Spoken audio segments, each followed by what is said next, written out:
Qu'est-ce qu'il a fait comme erreur aussi? Il a surtout, moi je vais poser la question par exemple bien plus tard, pourquoi, et notamment, enfin bien plus tard, avant 95, vous voyez, dans la période où il y a une incertitude sur la possibilité de repartir en 94 et en 95 vers la présidence, qui est sincèrement, pour l'avoir à ce moment-là vécu très quotidiennement, était en fait de présent dans sa tête depuis 1980. C'est quelque chose qui était absolument là.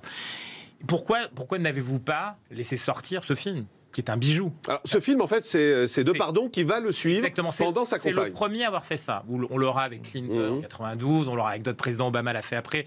Emmanuel Macron l'a fait avec trois capacités parallèles pour le coup, mais ça a été le premier à le faire. Et il le suit pendant la campagne. D'ailleurs, le film, je parle sous votre contrôle, est incroyablement témoin de ce qui se passe pendant cette campagne, notamment le vote des femmes, un travail sur la popularité qu'il peut avoir. On voit quelque chose qui est en train de se passer, sa manière de conduire lui-même la campagne, c'est quelque chose qui est filmique, c'est quelque chose qui n'est pas, qui est au-delà du documentaire, et finalement qui aurait pu être quelque chose qui pouvait très largement lui rendre service politiquement. C'est quelque chose, c'est un outil, un objet dont moi j'étais persuadé pendant très longtemps qu'il aurait dû sortir bien plus tôt. Et c'était incroyable comment il n'avait pas pu assumer effectivement cette production de son image, cette reproduction de son image qui était pour moi très flatteuse pour le coup, et qui aurait dû venir beaucoup plus tôt, même pendant la période du septennat.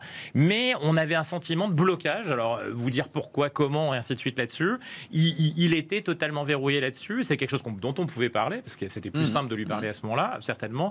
Mais cet outil marketing politique qui n'avait pas été pensé comme tel, mais qui était un témoignage formidable, devait être pensé comme un outil de marketing politique pour quelqu'un qui effectivement lui-même regardait le travail sur la photo officielle, mais beaucoup d'autres moments montrent qu'il avait eu conscience complètement de ce qu'elle pouvait apporter effectivement. Mais on va regarder tout de suite l'extrait, mais après on répondra à cette question, mais moi j'ai quand même le sentiment qu'on trouve qu'il y a un décalage